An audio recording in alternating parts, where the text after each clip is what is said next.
Genesis 20. Now Abraham moved on from there into the region of the Negev, and lived between Kadesh and Shur.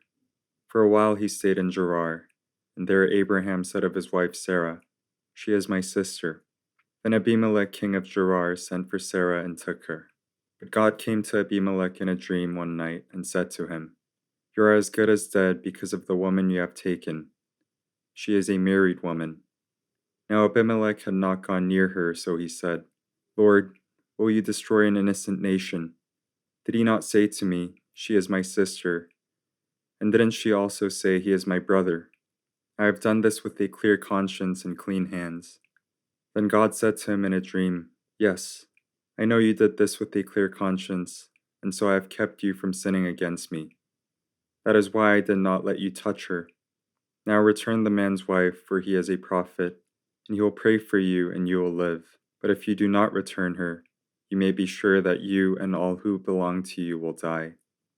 Early the next morning, Abimelech summoned all his officials, and when he told them all that had happened, they were very much afraid.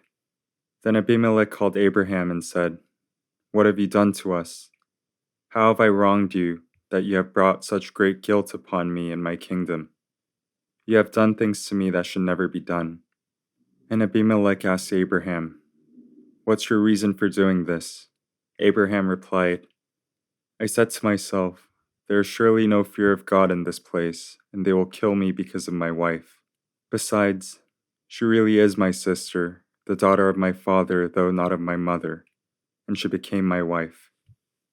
And when God had me wander from my father's household, I said to her, 'This is how you can show your love to me.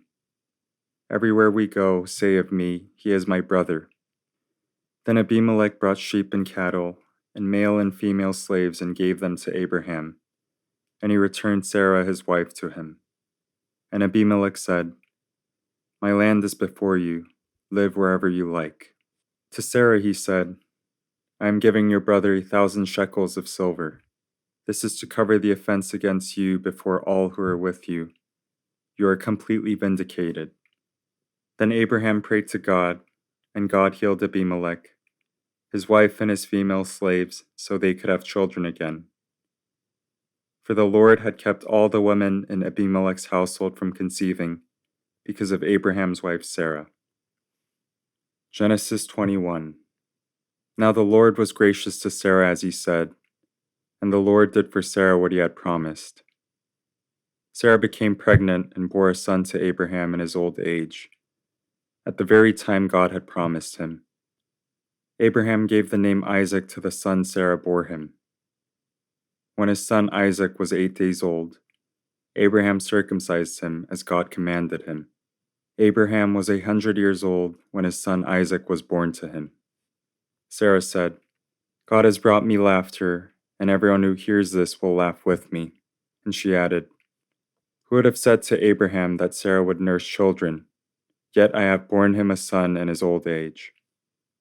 The child grew and was weaned, and on the day Isaac was weaned, Abraham held a great feast. But Sarah saw that the son whom Hagar the Egyptian had borne to Abraham was mocking, and she said to Abraham, "Get rid of that slave woman and her son, for that woman's son will never share the inheritance with my son Isaac." The matter distressed Abraham greatly because it concerned his son. But God said to him, "Do not be so distressed about the boy and your slave woman. Listen to whatever Sarah tells you, because it is through Isaac that your offspring will be reckoned. I will make the son of the slave into a nation also, because he is your offspring."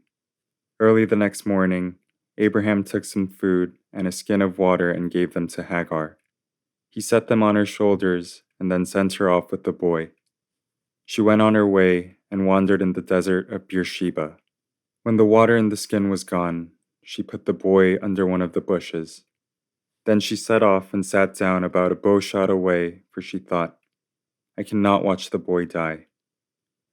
And as she sat there, she began to sob. God heard the boy crying, and the angel of God called to Hagar from heaven and said to her, "What is the matter, Hagar? Do not be afraid. God has heard the boy crying as he lies there. Lift the boy up and take him by the hand, for I will make him into a great nation. Then God opened her eyes, and she saw the well of water. So she went and filled the skin with water and gave the boy a drink. God was with the boy as he grew up. He lived in the desert and became an archer. While he was living in the desert of Paran, his mother got a wife for him from Egypt. At that time, Abimelech and Phicol, the commander of his forces, said to Abraham, God is with you in everything you do. Now swear to me here before God that you will not deal falsely with me or my children or my descendants.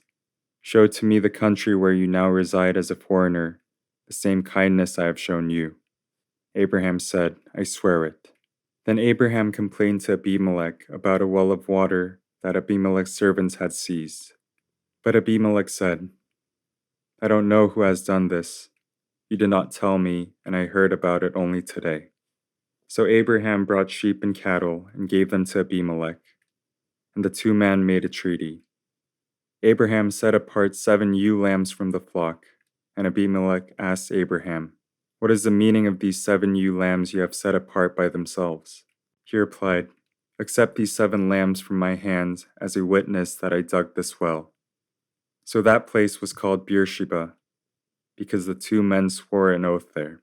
After the treaty had been made at Beersheba, Abimelech and Phicol, the commander of his forces, returned to the land of the Philistines. Abraham planted a tamarisk tree in Beersheba, and there he called on the name of the Lord, the eternal God. And Abraham stayed in the land of the Philistines for a long time. Genesis 22. Sometime later, God tested Abraham. He said to him, Abraham. Here I am, he replied. Then God said, Take your son, your only son, whom you love, Isaac, and go to the region of Moriah. Sacrifice him there as a burnt offering on a mountain I will show you. Early the next morning, Abraham got up and loaded his donkey. He took with him 2 of his servants and his son Isaac. When he had cut enough wood for the burnt offering, he set out for the place God had told him about. On the 3rd day, Abraham looked up and saw the place in the distance. He said to his servants, Stay here with the donkey while I and the boy go over there. We will worship, and then we will come back to you. Abraham took the wood for the burnt offering and placed it on his son Isaac, and he himself carried the fire and the knife. As the 2 of them went on together, Isaac spoke up and said to his father Abraham, Father. Yes, my son, Abraham replied. The fire and wood are here, Isaac said. But where is the lamb for the burnt offering? Abraham answered, God himself will provide the lamb for the burnt offering, my son. And the 2 of them went on together. When they reached the place God had told him about, Abraham built an altar there and arranged the wood on it. He bound his son Isaac and laid him on the altar on top of the wood. Then he reached out his hand and took the knife to slay his son. But the angel of the Lord called out to him from heaven, Abraham, Abraham. Here I am, he replied. Do not lay a hand on the boy, he said. Do not do anything to him. Now I know that you fear God because you have not withheld from me your son, your only son. Abraham looked up, and there in the thicket he saw a ram caught by its horns. He went over and took the ram and sacrificed it as a burnt offering instead of his son. So Abraham called that place the Lord will provide. And to this day it is said, On the mountain of the Lord it will be provided. The angel of the Lord called to Abraham from heaven a second time and said, I swear by myself, declares the Lord, that because you have done this and have not withheld your son, your only son, I will surely bless you and make your descendants as numerous as the stars in the sky and as the sand on the seashore. Your descendants will take possession of the cities of their enemies, and through your offspring all nations on earth will be blessed, because you have obeyed me. Then Abraham returned to his servants, and they set off together for Beersheba. And Abraham stayed in Beersheba. Some time later, Abraham was told, Milcah is also a mother. She has borne sons to your brother Nahor, Uz the firstborn, Buz his brother, Kemuel the father of Aram, Kesed, Hazo, Pildash, Jidlaph, and Bethuel. Bethuel became the father of Rebekah.